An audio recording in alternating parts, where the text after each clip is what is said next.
दोस्तों, ऐसे तो भारत और पाकिस्तान के बीच रिश्ते काफ़ी समय से बहुत बुरे दौर से गुजर रहे हैं। लेकिन हाल ही में बिलावल भुट्टो के द्वारा दिए गए एक विवादास्पद बयान के परिणाम स्वरूप भारत पाकिस्तान के रिश्ते अब और भी खराब हो चुके हैं। संयुक्त राष्ट्र सुरक्षा परिषद से परे एक प्रेस कॉन्फ्रेंस में वक्तव्य देते हुए पाकिस्तान के वर्तमान विदेश मंत्री बिलावल भुट्टो ने कहा कि हमारे प्रधानमंत्री नरेंद्र मोदी गुजरात के कसाई अर्थात बूचर ऑफ गुजरात हैं। दरअसल उन्होंने यह बात उस संदर्भ में कही जब हमारे विदेश मंत्री श्री एस जयशंकर ने पाकिस्तान को आतंकवाद का एपिसेंटर कहा था और ओसामा बिन लादेन को पनाह देने वाले देश के रूप में पाकिस्तान का उल्लेख किया था। स्वाभाविक था कि पाकिस्तान के विदेश मंत्री बिलावल भुट्टो इसका जवाब देते, लेकिन जिस भाषा में और जिस तरह का जवाब उन्होंने दिया वह किसी भी दृष्टि से एक देश के विदेश मंत्री के लिए शोभनीय नहीं कहा जा सकता। व्यक्तिगत स्तर पर किसी भी बयान को देने से अंतर्राष्ट्रीय कूटनीति के अंतर्गत स्थापित मानकों का उल्लंघन होता है। दरअसल जो भी विदेश मंत्री या जो भी हमारे राजनयिक होते हैं वह अपने राष्ट्र का प्रतिनिधित्व करते हैं और जो भी बयान देते हैं वो राष्ट्रीय स्तर पर किसी अन्य देश के संबंध में देते हैं। जैसा कि पूरे पाकिस्तान देश के संबंध में एस जयशंकर ने कहा, न कि पाकिस्तान के किसी व्यक्तिगत रूप से किसी मंत्री या प्रधानमंत्री के ऊपर उन्होंने आक्षेप किया था। दूसरी बात की यह एक प्रामाणिक तथ्य है कि ओसामा बिन लादेन पाकिस्तान में पकड़ा गया था और न केवल ओसामा बिन लादेन बल्कि दुनिया के अनेक देशों के द्वारा घोषित किए गए आतंकवादी पाकिस्तान में रहते हैं। इसलिए एस जयशंकर के बयानों में किसी भी प्रकार की कोई अतिशयोक्ति नहीं है कि पाकिस्तान आतंकवाद का केंद्र स्थल है या एपिसेंटर है और ओसामा बिन लादेन को पनाह देने वाला देश रहा है। आज भी दुनिया में जहाँ कहीं भी आतंकवाद की घटनाएं होती हैं उसके तार किसी न किसी रूप में पाकिस्तान से जुड़े हुए मिलते हैं। दूसरी बात ये कि जब कभी भी अंतर्राष्ट्रीय मंच पर विभिन्न देशों के द्वारा बयान दिया जाता है तो कुछ अंतर्राष्ट्रीय शिष्टाचार होते हैं, उन शिष्टाचारों का ख्याल रखना चाहिए।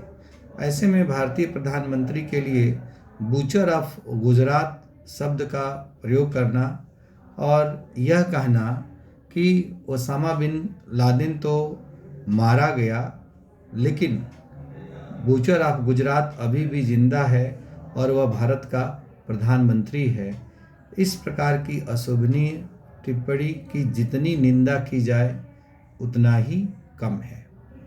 दरअसल बिलावल भुट्टो एक ऐसे व्यक्ति के रूप में है जो किसी भी दृष्टि से पाकिस्तान जैसे देश के विदेश मंत्री बनने की क्षमता नहीं रखते हैं, किंतु पाकिस्तान में इमरान खान की सरकार के जाने के बाद जो नई सरकार बनी उसमें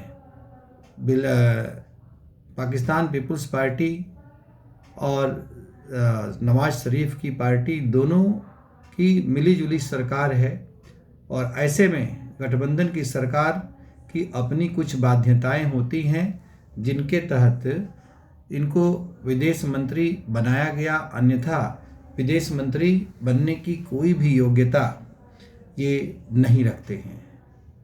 बिलावल भुट्टो पूरी तरह से एक अपरिपक्व नेता है जिनकी बॉडी लैंग्वेज भी ऐसी नहीं प्रतीत होती कि वो किसी देश के विदेश मंत्री हों और इस बयान को दे करके उन्होंने पूरी तरह से ये प्रमाणित कर दिया है कि उन्हें विदेश मंत्री नहीं होना चाहिए था। खुद पाकिस्तान के कई पूर्व राजनयिकों के द्वारा और पाकिस्तान के कई प्रतिष्ठित समाचार पत्रों जैसे डॉन अखबार के द्वारा भी बिलावल भुट्टो के इस बयान को अपरिपक्व बयान और अनुचित बयान माना गया है। शायद बिलावल भुट्टो को पाकिस्तान के इतिहास के बारे में पता नहीं है, क्योंकि तब वो पैदा भी नहीं हुए होंगे। सन 1971 में जब बांग्लादेश का अभी जन्म नहीं हुआ था और वह पूर्वी पाकिस्तान के रूप में पाकिस्तान का ही हिस्सा था, उस समय जिस प्रकार से अपने ही नागरिकों के ऊपर पूर्वी पाकिस्तान में पाकिस्तानी सेना ने पाकिस्तानी शासकों के निर्देश पर जो जुल्म सितम ढाया, उसकी इतिहास में दूसरी मिसाल नहीं मिलती है। वहाँ पर हिंदू अर्थात अल्पसंख्यकों और मुसलमानों और विशेष रूप से महिलाओं के ऊपर इतनी अधिक ज्यादती की गई या उनके विरुद्ध इतना बर्बर कृत्य किया गया कि उसका शब्दों में बयान करना संभव नहीं है। इसलिए यदि पाकिस्तान को बूचर ऑफ बांग्लादेश कहा जाए तो इसमें कोई अतिशयोक्ति नहीं होगी, या उस समय के पाकिस्तानी शासकों को बूचर ऑफ पूर्वी Pakistan, butcher of eastern Pakistan और बांग्लादेश कहा जाए तो यह पूरी तरह से उचित होगा। लेकिन इस प्रकार के बयान अंतर्राष्ट्रीय राजनीति में नहीं दिए जाने चाहिए। किसी भी विदेश मंत्री को इससे बचने की कोशिश की जानी चाहिए। पाकिस्तान की अंतर्राष्ट्रीय छवि वैसे ही बहुत अच्छी नहीं है और इस प्रकार के बयानों को देने के बाद उसकी अंतर्राष्ट्रीय छवि और भी दागदार होगी। लेकिन पाकिस्तानी नेताओं को खैर इससे क्या फर्क पड़ता है। यदि वर्तमान समय में भी देखा जाए, यदि हम अतीत में 1971 में न जाएं तो बलूचिस्तान में पाकिस्तान के द्वारा क्या किया जा रहा है। पाकिस्तानी सेना लगातार कई सालों से या कहें कई दशकों से या पाकिस्तान के निर्माण के बाद से ही बलूचिस्तान में सभी प्रकार के जुल्म सितम वहाँ के नागरिकों के ऊपर ढाती आ रही है और केवल जोर जबरदस्ती बलूचिस्तान को पाकिस्तान का हिस्सा बनाए हुए है। जबकि भारत एक लोकतांत्रिक देश है। लोकतांत्रिक प्रक्रिया से आज़ादी के बाद से यहाँ पर लगातार सरकारें गठित होती आई हैं और देश के प्रत्येक नागरिक को एक धर्मनिरपेक्ष राष्ट्र के अंतर्गत बिना किसी धार्मिक भेदभाव के हर प्रकार की आज़ादी संविधान के द्वारा प्रदान की गई है और न केवल संविधान के द्वारा प्रदान की गई है बल्कि व्यवहार में उस आज़ादी का हर नागरिक के द्वारा, चाहे वह बहुसंख्यक हो या अल्पसंख्यक हो, उस अधिकार का, उस स्वतंत्रता का उपभोग किया जाता है। इसलिए भारत को किसी का जनसंहार करने वाले देश के रूप में कभी भी नहीं बताया जा सकता। भारत की परंपरागत छवि हजारों साल से गौतम बुद्ध और महावीर स्वामी के रूप में संपूर्ण विश्व को शांति का संदेश देने वाले देश के रूप में रही है। यह अशोक का देश है जिसने अपने देश के बाहर पूरे विश्व में, विशेष रूप से दक्षिण एशिया और दक्षिण पूर्व एशिया में शांति का संदेश देने के लिए अपने पुत्र महेंद्र और पुत्री संघमित्रा को भेजा था। इस देश या इस देश के किसी नेता के लिए इतने गंदे अल्फाज बूचर या कसाई शब्द का प्रयोग करना यह पूरे भारतीयता का अपमान है। यह अपमान केवल नरेंद्र मोदी का अपमान नहीं, बल्कि संपूर्ण भारत की जनता का अपमान है। हमें इस बात से संतोष भी हुआ कि राजनीतिक विद्वेष और पूर्वाग्रह से ऊपर उठते हुए बिलावल भुट्टो के इस घृणित बयान की भारत के विपक्षी दलों ने भी निंदा की है।